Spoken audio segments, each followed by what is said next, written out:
生安宁。这些天神真的很烦啊。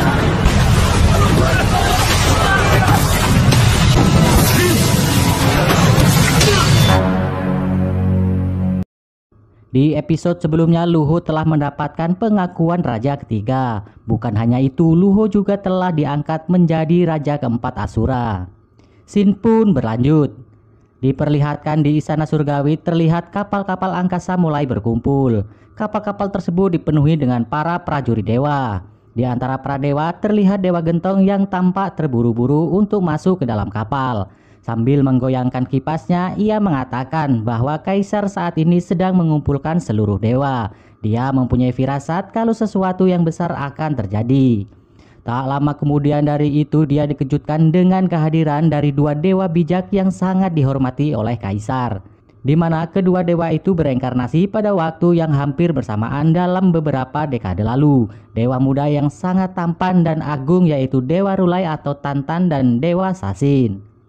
Ketika melihat dua sosok dewa itu, para dewi-dewi pun cukup histeris dan melambaikan tangan mereka kepada kedua dewa tersebut. Dewa Tanta yang ramah balas melambaikan tangannya.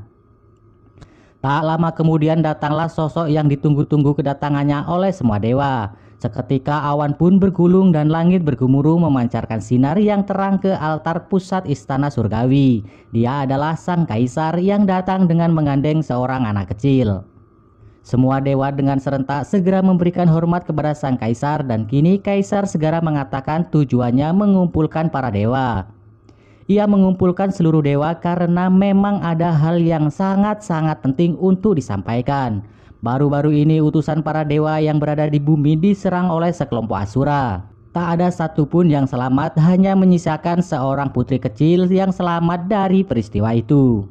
Tentu saja kabar itu mengejutkan para dewa. Mereka jadi geram dengan tingkah para Asura. Kaisar pun meneruskan pidatonya. Dia mengatakan kasih sayangnya tak terbatas kepada semua makhluk, baik itu kepada manusia fana, bahkan terhadap klan naga ataupun bangsa burung yaksa sekalipun. Akan tetapi semua itu terus diganggu oleh Asura. Para Asura selalu berkelompok dan menyerang para dewa tanpa henti selama bertahun-tahun. Bahkan sudah tak terhitung lagi jumlah tentara dan jenderal surgawi yang tewas secara tragis di tangan Asura. Dan sekarang sudah waktunya untuk mengakhiri semua ini. Kaisar menyatakan perang terhadap bangsa Asura dan akan memusnahkannya bagaimanapun caranya demi terwujudnya kedamaian semua makhluk hidup.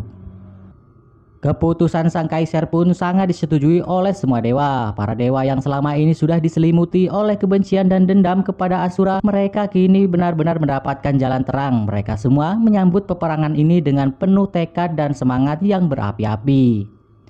Sementara itu Dewa Assassin bertanya kepada Dewa Tanta tentang perang yang akan berlangsung ini. Menurut Dewa Tanta, surga harus membayar mahal dengan peperangan ini karena diprediksi surga akan kehilangan banyak pasukan dan jenderalnya dan akan sulit untuk pulih bahkan hingga 10.000 tahun ke depan. Dewa Assassin pun kembali bertanya apakah Dewa Tanta akan ikut dalam perang ini. Dewa Tanta yang di kehidupan sebelumnya mati di tangan Asura jelas berkata dengan tegas kalau ia akan melakukan yang terbaik untuk perang ini. Scene pun beralih. Diperlihatkan saat ini sang raja yang tak lain adalah Luho sedang duduk di singgah sananya. Sedangkan Wanggu berdiri di samping Raja Luho. Ia pun berorasi dan membangkitkan semangat seluruh rakyat Asura.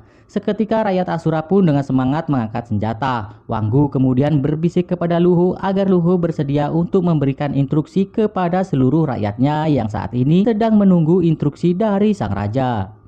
Luho pun mulai berdiri dan menginstruksikan kalau mereka semua akan mulai berjalan untuk mencari tempat baru untuk mendirikan kerajaan Asura miliknya.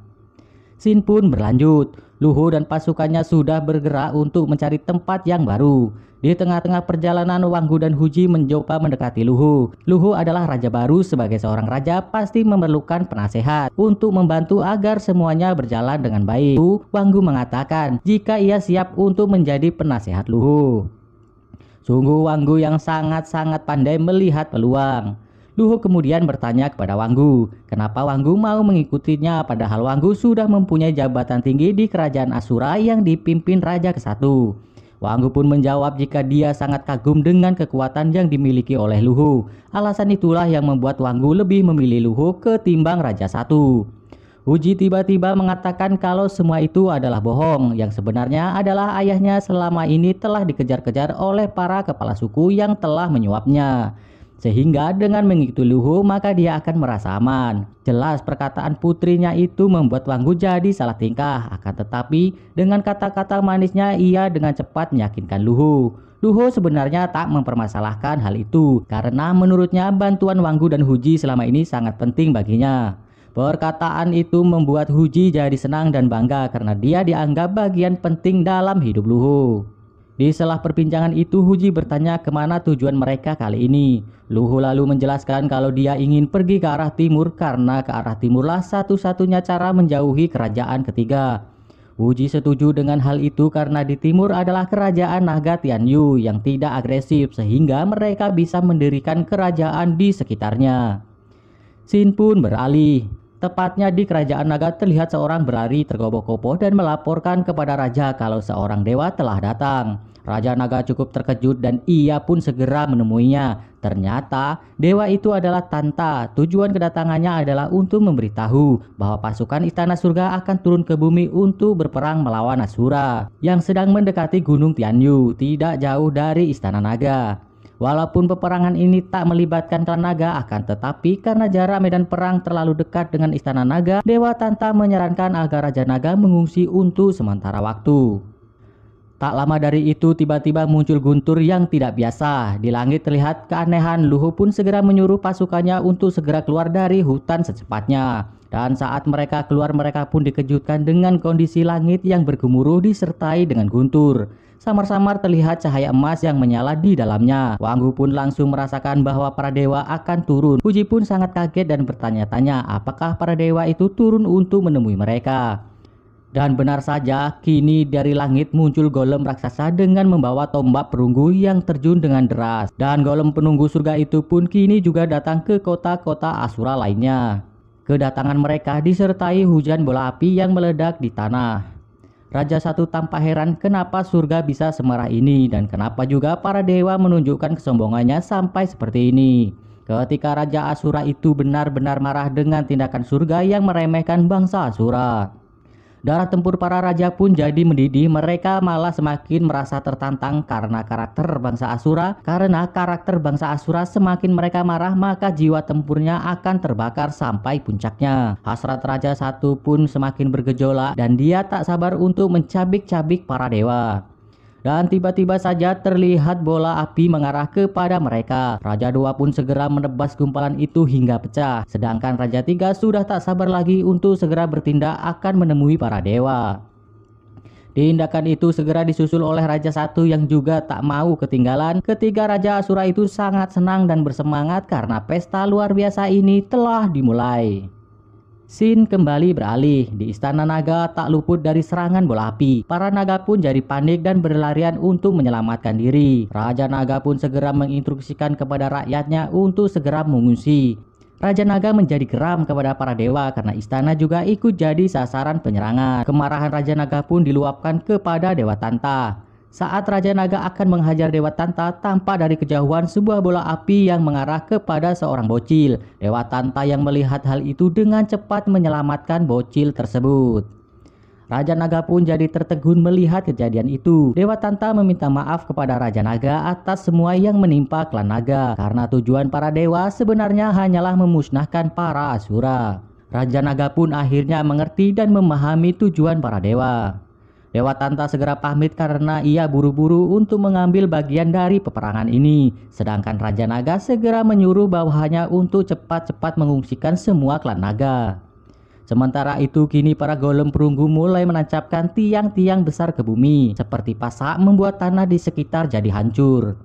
Sebagian para Asura pun jadi panik dan berlarian. Wanggu dan Huji berusaha sebisa mungkin untuk menyelamatkan diri yang telah dikejar oleh golem. Mereka memutuskan untuk memisahkan diri, akan tetapi salah satu golem pun tampaknya lebih tertarik kepada Huji. Golem itu terus memburu Huji hingga akhirnya pijakan kaki yang dilancarkannya pun membuat Huji terhempas dengan keras. Huji kini sudah tak berdaya, dia pun hanya bisa mundur dengan pasrah saat golem itu benar-benar akan menggereknya. Luho yang melihat hal itu langsung datang menolong Huji. Luho kini bertarung sengit dengan golem itu. Huji terlihat tampak panik di saat salah satu golem yang akan menyerang Luho dari belakang. Ia segera berteriak untuk memperingatkan Luho. Pukulan golem itu membuat Luho menghantam tanah dengan keras, akibatnya darah pun muncrat keluar dari mulutnya. Tapi luka itu malah membakar semangat tempur Luho. Makin membara, kini api tempur Luho meluap dengan mata yang menyala merah. Luho berkata akan menggunakan mayat dan darah para dewa untuk membangun pondasi kerajaannya kelak. Sedangkan mayat dari para golem-golem itu akan Luho gunakan sebagai bahan baku untuk membangun istananya. Dan bersambung ke episode selanjutnya. Terima kasih sudah sampai di sini.